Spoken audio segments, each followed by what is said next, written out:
እንደተባለው እንኳን አደረሳችሁ። እስቲ እግዚአብሔርን እናመስግን።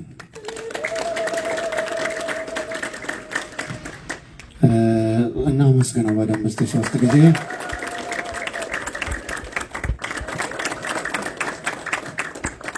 እግዚአብሔር የተመሰገነ ይሁን። ወደ ትምህርቱ ሳልገባ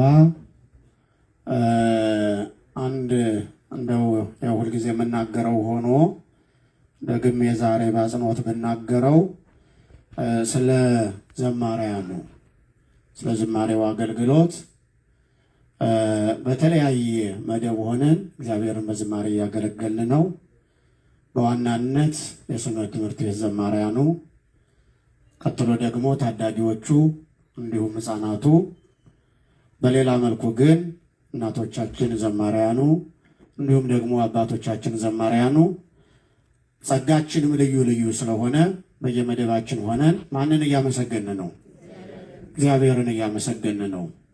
ይሄ እየዋለ እያደረ እየሰፋ እየጨመረ እያደገ ከፍ እያለ ሊሄድ የሚገባው ትልቁ የሰው ልጅ የህይወት መንፈሳዊው ትልቁ መስመር ይሄ ነው፣ እግዚአብሔርን ማመስገን ነው።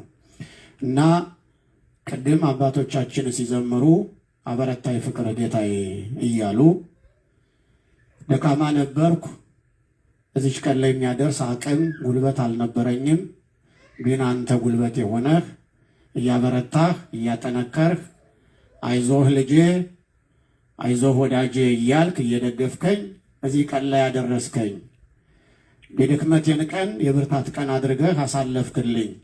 ብርታቴ ጉልበቴ አንተ ነህ እና ፍቅርህ አበረታኝ። ሳምራዊቷን ከደከመችበት ቦታ አንስተህ እንዳጠነከርካት፣ ቅዱስ ጴጥሮስን ከወደቀበት የኃጢአት ቦታ አንስተህ ትልቅ ሐዋርያ ቅዱስ እንዳደረግከው ሁሉ እኔንም ከኃጢአት ከበደል ከወደቅኩበት ቦታ አንስተህ በፊትህ ቆሜ የምዘምር አቅም ያለው ጉልበት ያለው አገልጋይ ዘማሪ አደረከኝ እያሉ ነበረ ሲዘምሩ የነበረውና እስቲ ደግማቸው አመስግኑላቸው እግዚአብሔርን። ይሄ ሆኖ እያለ ግን አሁንም አስተያየት ምንድነው? አባቶች ጋር የአገልጋይ የዘማሪ የቁጥር ማነስ ይታያል። ብዙ ወጣቶች ደግሞ ቤተክርስቲያኒቱ ውስጥ አላችሁ እና መዘመር አለባችሁ። ይሄ ለህሊናችን ለአይምሯችን እንደ ግዴታ የምንወስደው በቃ መዘመር የአንድ ክርስቲያን ግዴታው ነው። ደስ ያለው ቢኖር ምን ይበል ነው የተባለው? ይዘምር ወይም ያመስግን። ታዲያ እናንተ አሁን ከፍቷችኋል ወይስ ደስ ብሏችኋል? ሌሊቱ በመንጋቱ ቀረ ብሏችኋል? በጋው አልፎ ክረምቱ አልፎ በጋው በመምጣቱ ቅር ብሏችኋል? ጨለማው ተገፎ የሚደነቀው የብርሃን በመምጣቱ ቅር ብሎናል? የትናንትናዋን ቀን ተሻግራችሁ ዛሬ አዲስ ቀን በማየቷችሁ ከፍቷችኋል? ደስ ብሏችኋል? ደስ ካለ ለምን አንዘምርለት? ሌላ እኮ የለውም። ሌላ እኮ ድርሻ የለውም እኮ። እግዚአብሔር እኮ ስብሐቲሁ ዘየማቤሁ ወውዳሴሁ እምዚአሁ ተብሏል። ምስጋና አኮቴት ከባህሪው ነው፣ ከማንም አይቀበልም።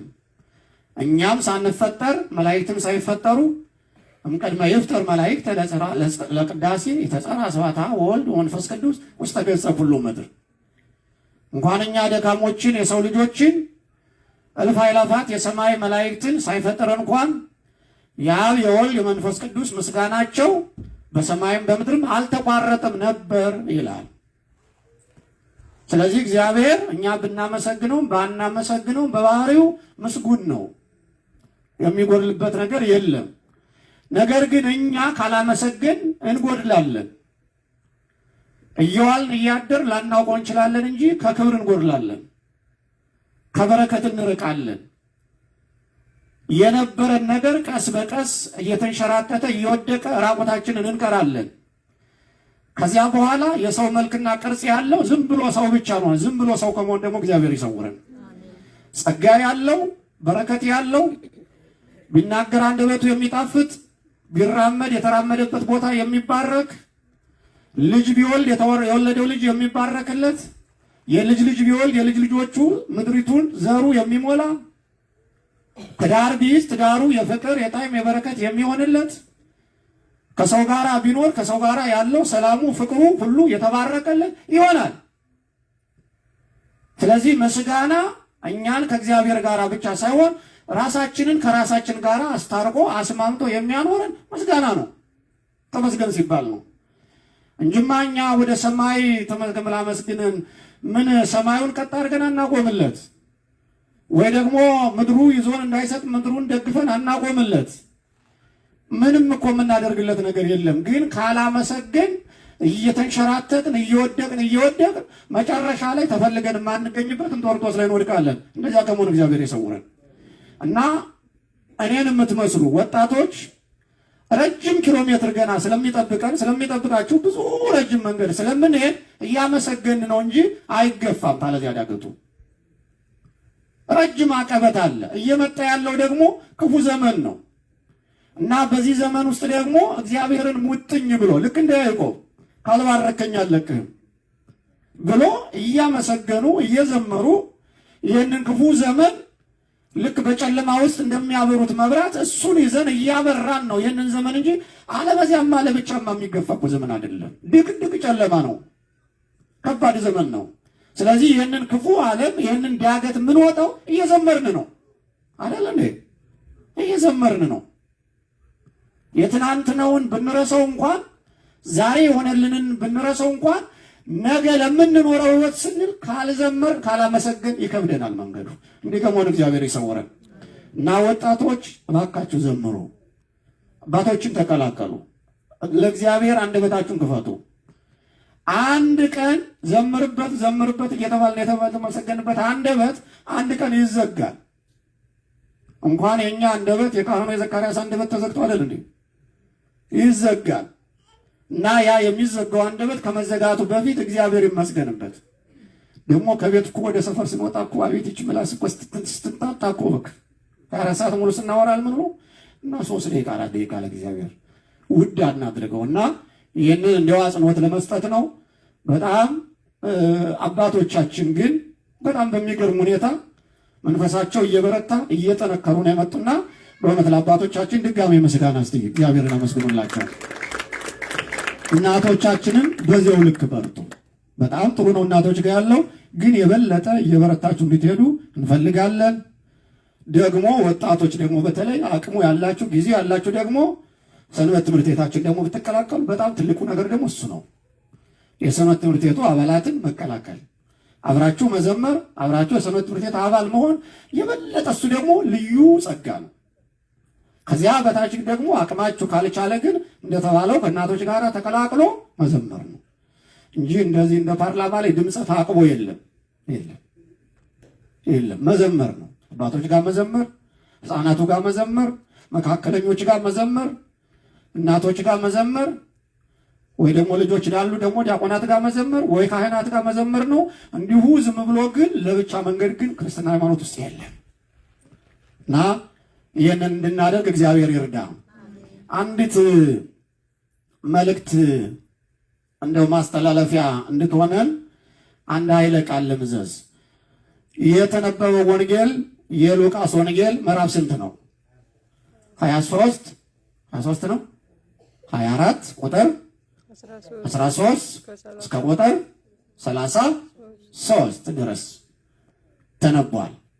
በዚህ ንባብ ውስጥ ቀደም ዲያቆን ዮሐንስ ግሩም ድንቅ አድርጎ አዘጋጅቶ ልጆቻችንን እንዳስተማረልን የሁለቱ መንገደኞች የኤማሁስ መንገደኞችን ሕይወት እንደነገረልን በእኛ በኩል ደግሞ ምንድነው መልእክት ምን ወስደው ከዚህ ንባብ ውስጥ የሚለውን አንዲት ነገር እንይ።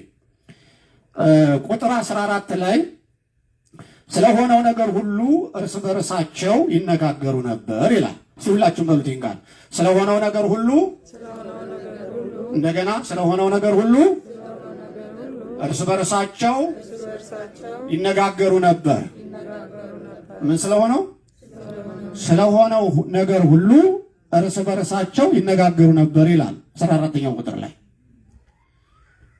እነዚህ ሁለት መንገደኞች ስለሆነው ነገር ነው የሚለው፣ ስለሚሆነው አይደለም። ስለሆነው ነገር እርስ በርሳቸው ይነጋገሩ ነበር ይላል። መንገደኞች ሁለት ናቸው። ሶስተኛ፣ አራተኛ፣ አምስተኛ ሰው የለም። በመካከላቸው አንድ ክርስቶስ ነው ያለው። መንገደኞቹ ግን ሁለት ናቸው፣ ግን ስለሆነው ነገር ይነጋገሩ ነበር ይላል። ይሄ የሆነው ነገር ምንድን ነው?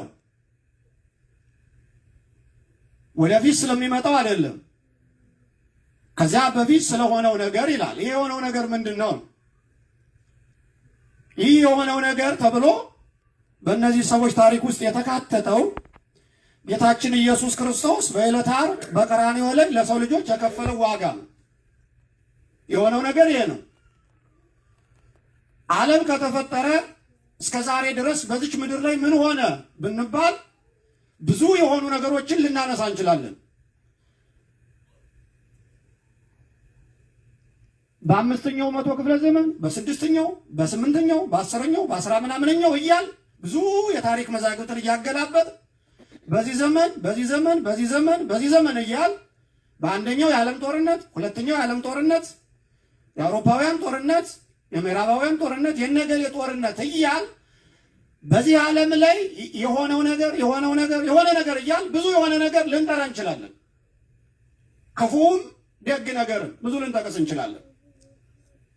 ከፀሐይ በታች ያሉ የሆኑ ነገሮች ሁሉ ተጠራቅመው ግን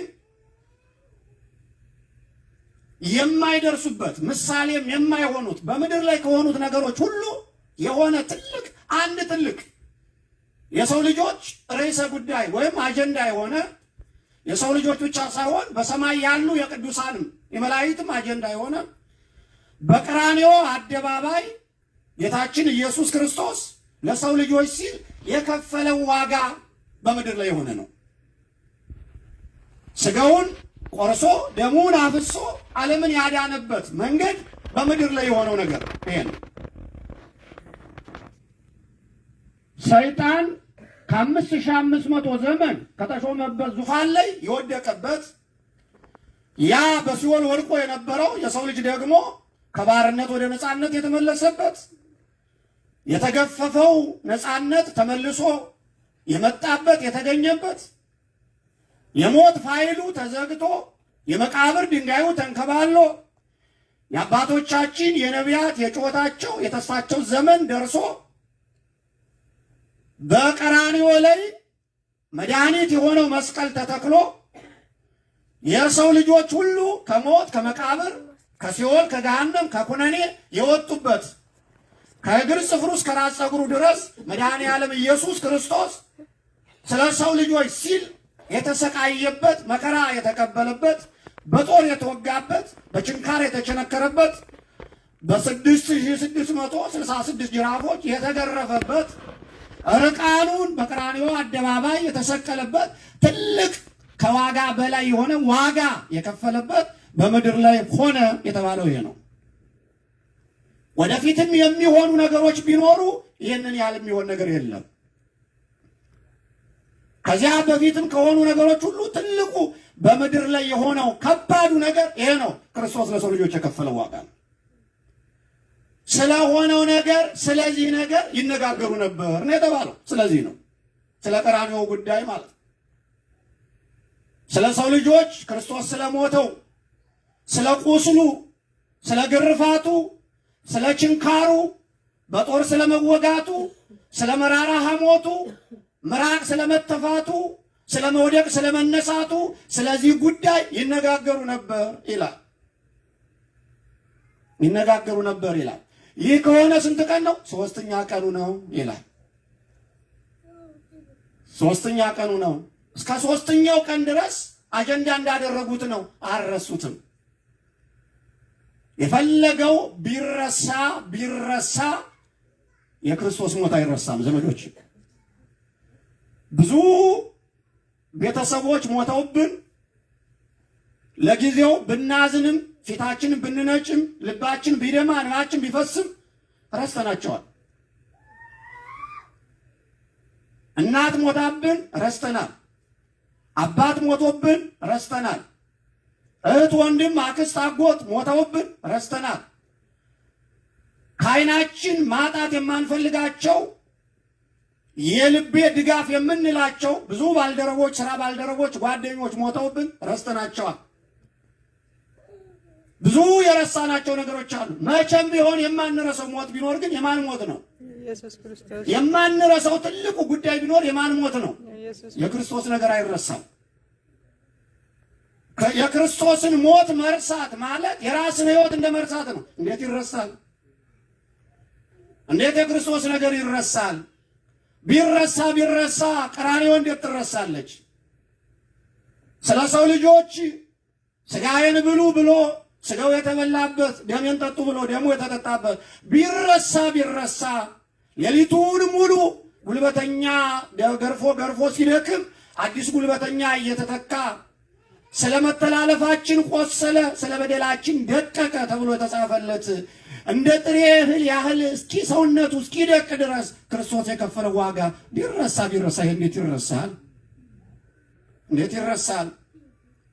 ለዚህ እኮ ነው እቺ ኦርቶዶክሳዊት ቤተክርስቲያን ሁልጊዜ የቅዳሴ አገልግሎት ባከናወነች ቁጥር ያንን የቀራንዮውን ሕይወት እያመጣች ዛሬ በካህናቱ በአባቶቻችን በኩል ስጋውን እየቆረሰች ደሙን እያፈሰሰች በምትቀድስበት ጊዜ እነዚህኑ ሞተከ ወትንሣኤከ ቅድስተ ስለ ሰው ልጆች ስትል የሞትከውን ሞትክንና ሞትን አሸንፈ የተነሳውን የተለየችዋን ትንሣኤን እንዳወራን እንኖራለን ይላል። መቼ? ሁልጊዜ እንዳወራ። ምክንያቱም የማይረሳ ሞት ነው። ሰው በተለይ አንድ ክርስቲያን መርሳት የሌለበት በዋናነት ሁለት ነገሮች ናቸው። አንደኛው ሞተ ክርስቶስን ነው። ሞተ ክርስቶስን ያሰብን እንደሆነ በዚያው ውስጥ ስለ ክርስቶስ ብለው ዋጋ የከፈሉትን ሞተ ሰማዕታትን እናስባለን።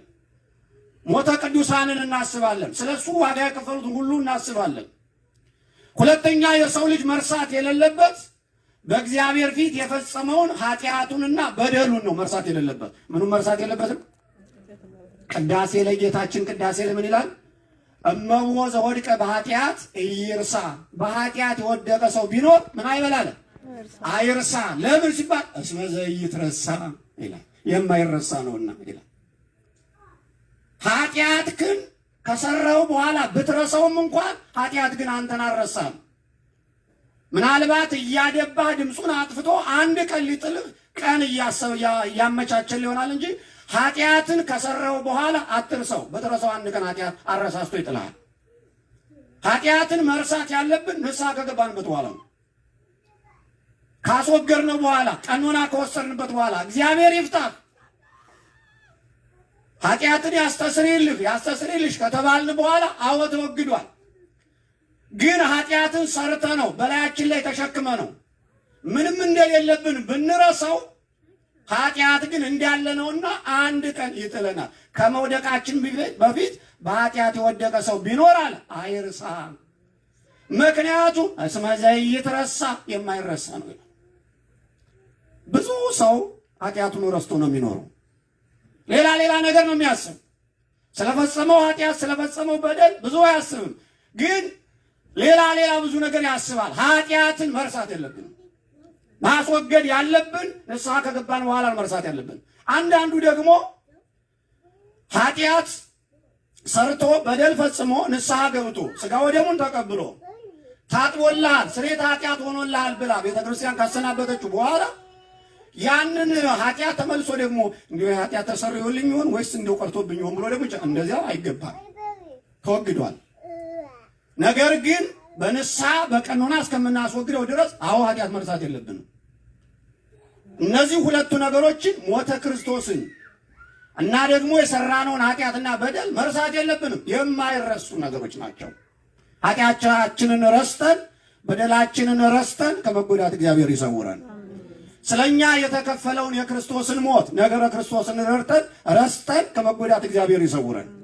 እነዚህ ሰዎች ሶስተኛ ቀኑ ነው፣ ግን ሶስተኛ ቀን ሙሉ ቀንም ሌሊትም ስለ ክርስቶስ ነው የሚያወሩት። አቤት ያደረሱበት ግፍ እያሉ በትዝታ ይሰቃያል። ቁስሉ ይታያቸዋል፣ መውደቅ መነሳቱ ይታያቸዋል።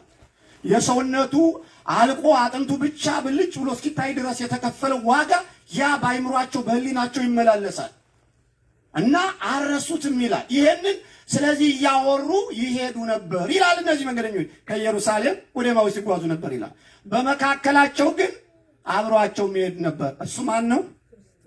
እሱ ማን ነው? ኢየሱስ ክርስቶስ። ራሱ ስለ ቁስሉ ስለ ሞቱ የሚያወሩለት ራሱ ባለቤቱ የቁስሉ የመከራው ባለቤት ክርስቶስ በመካከላቸው አልፎ ሄዳል። እንዳያውቁት ደግሞ አይናቸው ተይዟል ይላል። እንዴት የሚደንቅ ነገር ነው እናንተ! ስለ እሱ እያወሩ እሱን አያውቁትም፣ አላዩትም። አንዳንዴ እንደዚህ ያለ ስለ እግዚአብሔር እያወራን እግዚአብሔርን የማናውቅበት ጊዜ አለ። ስለ ሃይማኖት እያወራን የሃይማኖት ህይወት ማንኖርበት ጊዜ፣ ስለ ቤተ ክርስቲያን እያወራን የቤተ ክርስቲያኒትን ህይወት ማንኖርበት ጊዜ አለ። እና ስለ ክርስቶስ ያወራሉ፣ ክርስቶስ መካከላቸው ነው፣ ግን አያውቁትም፣ አላዩትም። አይናቸውን ይዞታል ይላል፣ ተይዟል ይላል። ግን በመካከላቸው አለ። በጣም ደስ የሚለው ነገር ቢኖር ከነዚህ ወሬ ይዘው እያወሩ እየተነጋገሩ ከሚሰዱ ሰዎች መካከል ክርስቶስ በመሃል አለ ነው የሚለው። ደስ የሚል ነው። አሁን ክርስቶስ የሰው ልጆች ሁሉ ባሉበት መካከል ላይ የሚገኘው ስለምን ሲወራ ነው? ስለምን ሲወራ ነው ክርስቶስ መሃል ላይ የሚገኘው? ስለ ራሱ ስለ ክርስቶስ በሚወራ ጊዜ ባለቤቱ ክርስቶስ መሃል ላይ ይገኛል። ነገር ግን ደግሞ ሁለትም ሆነን ሶስትም ሆነን አራትም ሆነን ክርስቶስ ስለማይወደው ነገር በምናወራ ጊዜ ግን ክርስቶስ የለም። ያን ጊዜ መካከላችን ላይ ማን አለ ከተባለ መሃላችን ላይ የሚኖረው ሰይጣን ነው። አሁን እኛ ብዙ ጊዜ ስንገናኝ 3 2 4 5 ሆነን ቡና ተፈልቶ ስንጠጣ ወይ ደግሞ የሆነ ማህበራዊ ህይወት ላይ ተገናኝተን ስንጫወት በዚያ ቆይታችን ውስጥ ማን ስለምን እያወራ ነው ጊዜ የምናሳልፈው? አንዳችን ስለ አንዳችን እያወራን አይደል? አብዛኛው በተገናኘን ጊዜ እንደዚህ ማህበራዊ ሲሆን ብዙ ጊዜ በሐሜት እናሳልፋቸዋለን። ባጠገባችን ያ ሰው ከሌለ ያቺ ሴት ከሌለች እኔ የምልሽ የዚያችን እንትና ነገር ብለን እንጀምርና በቃ ከትፈን ጥሩ አድርገናቸው በልተናቸው እንነሳለን። እኔ የምልህ ያንተ ነው እንዲሁ የሚገርም እኮ ነው ብለን እንጀምራለን። በቃ የሚገርም ነገር አድርገውና እንዳይነሱ አድርገን ከትፈናቸው እንነሳለን። በተገናኘን ጊዜ የምናወራው ስለ ክርስቶስ ነው ወይስ ደግሞ ስለ ሰዎች ኃጢአት ነው? ስለ ሰዎች በደል፣ ስለ ሰዎች ነውርና ገመና ነው የምናወራው? እዚያ መካከል ክርስቶስ የለም ዘመዶቼ። በጣም በዚህ ዘመን የሰው ልጅ ከተጎዳባቸው ዋና ክፉ ነገሮች መካከል በዚህ ዘመን ሐሜተኛ መሆን። ሐሜት፣ ባል ከሚስቱ ተደብቆ ሚስቱን የሚያማበት ዘመን፣ ሚስት ከባሏ ተለይታ ባሏን የምታማበት ዘመን፣ እናት አባት ልጆቻቸውን የሚያሙበት ዘመን፣ ልጆች እናት አባታቸውን የሚያሙበት ዘመን፣ ምእመን ካህንን የሚያማበት ዘመን፣ ወይ ደግሞ ካህን ምእመንን የሚያማበት ዘመን። በጣም ክፉ ዘመን። ሐሜት እግዚአብሔር የማይወደው ክፉ ውድቀት ነው። ሰው ስለ ሰው የሚያወራበት ጊዜ እገሌ እንዴት ሆነች፣ እገሌ እንዴት ሆነ፣ እንዲህ ሆነች እኮ አሉ፣ እንደዚያ ሆነ እኮ አሉ እያል ሰዎችን በሐሜት እያነሳን እየጣል የምናወራበት ጊዜ ክርስቶስ በመካከላችን የለም፣ አይወድም። አብዛኛው ቀኑ የሚመሽ የሚነጋልን በዚያ ነው። በእውነት ሐሜተኛ ከመሆን እግዚአብሔር ይሰውራል። የሰው ልጅ በጣም እየወደቀ ያለበት አንዱ ዘመን ይሄ ነው። በጣም ክፉ ዘመን ማለት በቃ አጠገባችን ያሉ ሰዎች እንኳን አምተን ብንጨርስ ኢትዮጵያ እንገባለን። አረ ሰምተሻል ሰሞኑን አንድ ጳጳስ ብሎ ይጀምራል። በቃ የዚሁን የአሜሪካውን ሲጨርስ ኢትዮጵያ ይሻገራል። ከዚያ 4 ኪሎ ቤተ ክህነት ይገባል። በፓትርያርኩ ይጀምራል። ፓትርያርኩን ብሎት ወደ አንድ ጳጳስ ይወርዳል። ጳጳሱ ሲጨርስ ደግሞ ወደ አንድ ቤተክርስቲያን አለቃ ይወርዳል፣ ወደ ሰባኪ ይወርዳል። በቃ እንደዚህ። ይሄ በጣም እግዚአብሔር የማይወደው ክፉ ነገር ነው ዘመዶቼ፣ የማይወደው ነገር ነው። አንዱ ስለ አንዱ የሚያወራበት የሐሜት ዘመን፣ የሐሜት ቦታ ላይ እግዚአብሔር የለም። በእውነቱ እናውራ ከተባለ እንዲሁ ስለ እግዚአብሔር ለማውራት ይበቃናል ጊዜው። እግዚአብሔር ስላደረገልን ነገር እንዴት አድርጎ ኃጢአታችንን በደላችንን ሳይቆጥርብን እንዴት እዚህ ዘመን ላይ እንዳደረሰን፣ እንዴት እንዳሻገረን፣ እንዴት በስደት ሀገር እንደባረከን፣ እንዴት ትዳራችን እንደተባረከ፣ እንዴት ቤተሰባችን እንደተባረከ፣ ብዙ ሰዎች ወደ መቃብር ሲወርዱ እንዴት የኛን ጤንነት እንደጠበቀልን፣ እንዴት ጉልበታችንን እንደባረከው፣ እንዴት ስራችን እንደተባረከ፣ እንዴት የቤታችን ገንዘባችን፣ ሐሳባችን፣ አይምሯችን እንደተባረከልን፣ በመንፈሳዊ ሕይወት በቤተ ክርስቲያኒቱ ሕይወት ውስጥ እግዚአብሔር እንዴት እንደረዳን በንስሐ በቀኖና በትምህርት በቃለ እግዚአብሔር እንዴት ሕይወታችን እንዳስተካከለልን እንዴት እንደለወጠንና እንደረዳን ብናወራ ስለ እግዚአብሔር ስናወራ ብለን ብናድር ይበቃናል ጊዜው? መች ካወራን መች ጊዜ ይበቃል? የምናወራለት አጀንዳስ ብዙ እኮ የሚወራ መልካም ነገር አለ ዘመዶች፣ ብዙ እኮ ነገር አለ። በዚህ ዘመን መልካም ነገር እናድርቃል ብዙም ይወራለታል። ያልተነካ አጀንዳ ስለተራቡ ስለተጠሙ ሰዎች ብናወራ እዚህ ቦታ ላይ እንዴት የተጎዱ ሰዎች አሉ እንዴት መርዳት ይቻላል ስለሚለው ብናወራ እንዲህ አይነት ስለ ቤተ ክርስቲያን እንዲህ አይነት ጉድለት አላሉ እዚህ ጉድለት ላይ ብንሸፍን ምን ይመስላል ብለን ስለ ጉድለት ስለመሸፈን ብናወራ አንዲት እርዳታ የምትፈልግ እናት አለች አሉ እህት አለች አሉ አባት አላሉ ወንድም አላሉ እንዴት እንርዳቸው ስለሚለው ብናወራ ቤተ ክርስቲያን እርዳታ ጠይቃለች አሉ እንዴት እንርዳ ስለሚለው ብናወራ እግዚአብሔር እንዲባርከን ምን እናድርግ ስለሚለው ብናወራ ስናወራ ውለን ስናወራ ብናድር ብዙ የሚወራ መልካም ነገር አለ ዘመዶቼ። ሰይጣን አንደበታችንን እየጠለፈ ወደ ክፉ እየወሰደብን ነው እንጂ ስለ ክፉ ነገር ስናወራ ውለን ስናወራ የምናድረው ስለ በጎ ነገር ብናወራና ስናወራ ብናድር አያልቅም። በጎ ነገር አውርተን እንድናልፍ እግዚአብሔር ይርዳል።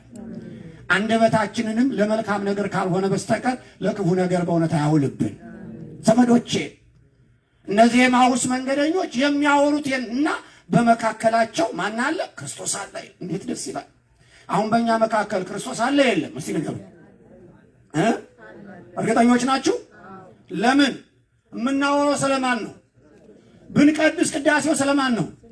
አሐዱ አብ ቅዱስ ስለማን ነው? ስለራሱ ነው አይደል እንዴ? እግዚኦ መሐረነ ክርስቶስ ብንል ስለማን ነው? አቤቱ ይቅር በለን ስለ እርሱ ነው። ወንጌል ብንሰብክ ስለማን ነው? ይሄው ስለ እርሱ ነው። ብንዘምር ስለማን፣ ጸሎት ብናደርግ ስለማን ነው? አባታችን ሆይ ስለ እርሱ ነው። ጸሎት ብናሳርግ ስለማን ነው? በሰላም አውለ በሰላም አሳድረን ስለ እርሱ ነው። ቤተ ክርስቲያን ከገባን ጀምሮ እስክንወጣ ድረስ ስለ እርሱ ነው የምናወራ። ስለ እርሱ እንደምናወራ ደግሞ እርግጠኛ ስለሆን መካከላችን ላይ ክርስቶስ ለመኖር እርግጠኞች ነን። አሁንም ክርስቶስ ከመካከላችን አይጥፋብን። ክርስቶስ በመሃል ላይ ከሌለበት ሕይወት ውስጥ ሕይወት የለም። ክርስቶስ ለቆት የሄደ ቦታ የሌለበት ቦታ ላይ ሞት ነው ያለ። ታስታውሳላችሁ?